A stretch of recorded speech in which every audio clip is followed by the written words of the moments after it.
In this next segment, I'm going to speak to you about associations. Success is impossible without solid relationships. And the more we're advancing, the more we're seeing that those who function alone always end up losing. If there's one person who walked on this planet who could have done it alone, it would have been Jesus. And yet, even Jesus was looking for relationships and he was looking for associations. The Bible says in Mark chapter 3, verse 14 and 15, then he appointed 12 that they might be with him and that he might send them out to preach and to have power to heal sicknesses and to cast out demons. Now, the Bible says he appointed 12 that they might be with him. So his first purpose in getting that group of guys together was to have people that he could associate, that he could combine his strength with. Because he knew that alone he would be limited, but if he has a group, he can go much further. He understood that it is imperative not to work alone. You know, one of the things that you often hear about in the corporate world, which is things that we should hear about a lot more in the church community and in our faith, it's you hear about company mergers. You hear about company mergers, how imagine two humongous companies who are competitors come together and they merge. And this is how corporations go from being big to being humongous, where they go from being big to being no one can sidestep me. They do these mergers because they understand that association gives them incredible strength. My question is this: how many church mergers did you hear about? How many times did you hear about a ministry merger? The, the truth is, the reason why we don't hear about it is because we don't have that mentality. We don't have a mentality of association. Actually, but we have a mentality that people should associate with us, but not that we should associate with them. In other words, they should join what I'm doing. It's always what I'm doing. But association means how can we put what we are doing together and make a team in order to do something great. You know, there is a war principle that is called the concentration of strength principle, which is pretty basic. Let's say you have two lines of people that are fighting one with another in a war circumstance. And let's say this group of people is trying to break through this side, but they can't because every time that they meet, it's always a clash and they never end up breaking through. One of the strategies that they put together in war is they're gonna say, okay, we're gonna concentrate all our strength. So we're gonna use everybody's strength here together to aim for one particular place. And by uniting our strength together, we can break through the enemy line. This is called a concentration of strength principle. It's where you merge the strength of many soldiers together in order to break through. This is so true also in finance. You know that if you want to go to the bank and you go alone and you want to have a project, you have an idea, you have a dream, you have a business, when you go to the bank alone, the bank, what are they going to do? They're going to look at your credit. They're going to look at how much money you make, how much money you have in the bank, and you will be limited financially alone. What if you would do it with one other person or with two other people? What if you were 10 people potting your money together?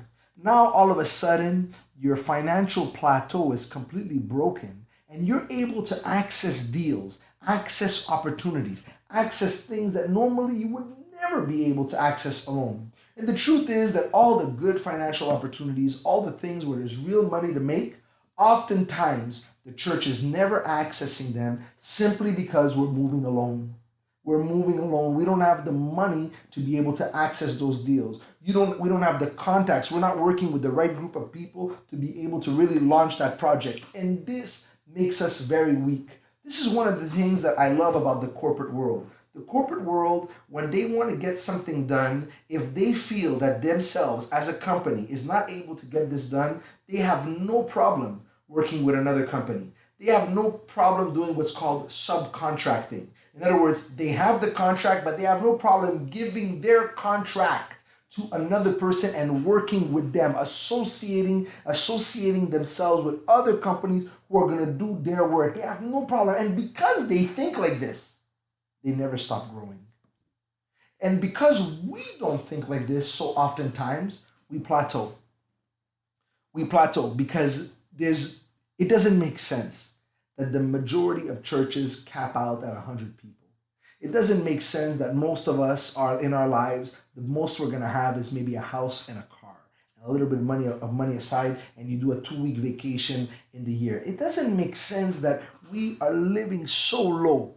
You know, some of the greatest. When you look at different peoples of the earth and you say, man, this family is so rich, that family is so rich. Notice what I'm saying, family. When families move together, that family name, you say, man, everybody in this family has money. Yes, it's because the family is merged together. They're working together. If there's a culture that has mastered this art, it's got to be the Jews. The Jews are so strong in this. Every time a Jew wants to do something, they're always talking to everybody around them. They never go into a deal alone. They never buy a property alone. They never acquire something alone. They're always merging. Even when they're able to buy it on their own, they're still bringing other people in with them because they understand the principle of association. Listen, if we cannot operate with this principle, we can quote all the scriptures we want. There's things that we're never going to get done. If Jesus himself used that principle to associate, to bring apostles together because he knew that the vision he had, he needed a group of people, how much more us? Let me tell you a prophetic word that I have been sensing very strong in my spirit, and I believe that it's applicable today. And it's this: small is the next big. Small is the next big. And I'm going to back it up with a verse.